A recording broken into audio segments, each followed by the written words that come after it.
अस्सलामुअलैकुम and hi. कैसे हैं आप सब लोग? उम्मीद करता हूँ आप खैरियत से होंगे। आज की वीडियो इंतहाई इम्पोर्टेंट होने जा रही है। आज की वीडियो में मैं आपको बताऊँगा कि हम लोग कैसे अपने अंगूर की बेल से जो फ्रूट है वो हेल्दी ले सकते हैं और उसके लिए हमें क्या क्या काम करने होंगे जो कि ज़रूरी काम होंगे। एक्चुअली में ये हमारी बेल लास्ट टाइम भी आपके साथ वीडियो शेयर हुई थी, काफ़ी ज़्यादा फैली हुई थी। तो अभी इसी साल हमने इसकी कटाई की है, प्रूनिंग, हार्ड प्रूनिंग कह सकते हैं आपने, हमने वो की है। हार्ड प्रूनिंग करने के बाद अभी इसने दोबारा नई शाखें निकाली हैं। तो नई शाखें निकालने के साथ साथ इसने अभी फ्रूटिंग माशाल्लाह अभी इसके साथ जो है ना होना शुरू हो गई है। अभी आप ये देखें कि इसके साथ फ्रूट लगा हुआ है, इस तरह ये एक कुछ ऊपर लगा हुआ है। सो अभी मैं आपको बताऊंगा कि आप लोग कैसे इससे जो फ्रूट है उसका साइज़ भी मैक्सिमम ले सकते हैं। बेसिकली जनरल ये रूल होता है कि जब भी आप अंगूर की बेल से मोटा फ्रूट लेना चाहें तो उसके लिए आपको चाहिए कि जो गुच्छे हों उनको आप मिनिमम क्वांटिटी में रखें। अगर आप ज़्यादा क्वांटिटी में रखेंगे तो उसकी रीज़न ये है कि आप उसको ज़्यादा बड़े साइज़ में नहीं कर सकेंगे, क्योंकि खुराक पौधे को उतनी नहीं मिल सकेगी, जिसकी वजह से उसका जो फ्रूट है वो ज़्यादा हेल्दी नहीं होगा। सो उसके लिए जो बेस्ट सोल्यूशन यही होता है कि आप जो है गुच्छों की तादाद कम रखें और जो प्लांट है उस पर खुराक आप ज़्यादा से ज़्यादा डालें, तो उससे फिर जो साइज़ बड़ा होगा। एक्चुअली में मैंने जैसे आपको स्टार्टिंग में बताया है कि हमने इसकी हार्ड प्रूनिंग की थी।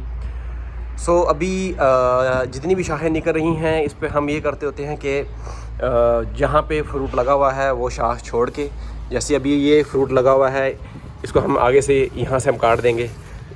काटने से ये होगा कि जितनी भी हमारी खुराक होगी वो सारी हमारे इस अंगूर के पास जाएगी।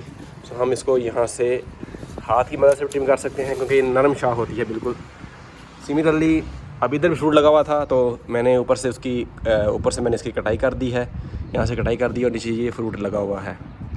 सो हम इसी तरह जितने भी हमारी शाखें निकली हुई हैं हम इनको इस तरह काट देंगे ताकि ये जो शाखें हैं वो आगे ज़्यादा ना बढ़ें।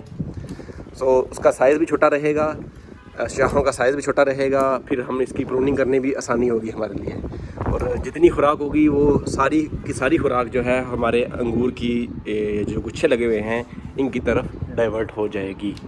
इसी तरह हम इस सारी की प्रूनिंग कर देंगे अच्छी तरह से। अभी प्रूनिंग करनी उसकी आसान है, क्योंकि इसकी रीज़न ये है कि जो शाखें हैं वो नरम है, उसको आप हाथों की मदद के साथ आसानी से प्रूनिंग कर सकते हैं।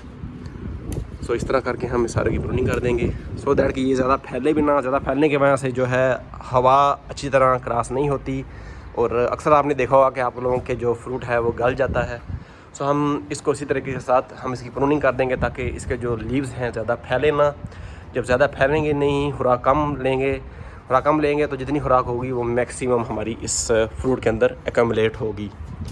और फ्रूट के कोई भी पौधे हों उसको आप जो है उसकी खुराक का ख़ास ख्याल रखें। अगर आप ऑर्गेनिक में जाते हैं तो ऑर्गेनिक में जो मैं बेस्ट सोल्यूशन बताता हूँ कि आप गला सड़ा गोबर यूज़ कर लें या फिर कोई भी कंपोस्ट हो जिसमें डिफरेंट किस्म के नामियाती मादे शामिल हों, आप वो उसमें डालेंगे तो उससे जो है फ्रूट का साइज़ जो है वो बड़ा होगा और पौधे की जो सेहत है वो भी काफ़ी हेल्दी रहेगी। अभी मैं आपको बाहर से भी जाके दिखाता हूँ। अभी ये एक दीवार के ऊपर हमने लगाई हुई है।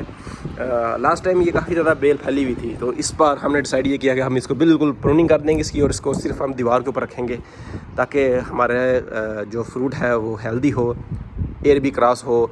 और जब ये फ्रूट पकने पे तैयार होने पे आता है तो ये फ्रूट जो है गलना शुरू हो जाता है। उसकी रीज़न ये होती है कि हवा क्रॉस नहीं होती। जब हवा क्रॉस नहीं होती तो उसी वजह से जो फ्रूट है वो गलना शुरू हो जाता है। सो इस तरह अभी हमने यही डिसीजन लिया कि अभी हम इसकी हार्ड प्रूनिंग करेंगे। हार्ड प्रूनिंग करने के बाद अभी नई शाखें निकाली हैं और माशाल्लाह जो फ्रूट लगा हुआ है वो काफ़ी ज़्यादा हेल्दी है। आप बाहर से देखें ये माशाल्लाह काफ़ी ज़्यादा बेल जो है वो फैली हुई है। इसको हमने ऊपर ही रखा हुआ है, अपनी दीवार के ऊपर ही रखा हुआ है। सो ये थी आज की छोटी सी वीडियो। उम्मीद करता हूँ कि आपने इसमें से इंफॉर्मेशन गेन की होगी। नेक्स्ट टाइम इंशाल्लाह फिर मिलते हैं किसी अच्छी सी वीडियो के साथ। तब तक के लिए इजाज़त दीजिए। अल्लाह हाफिज़।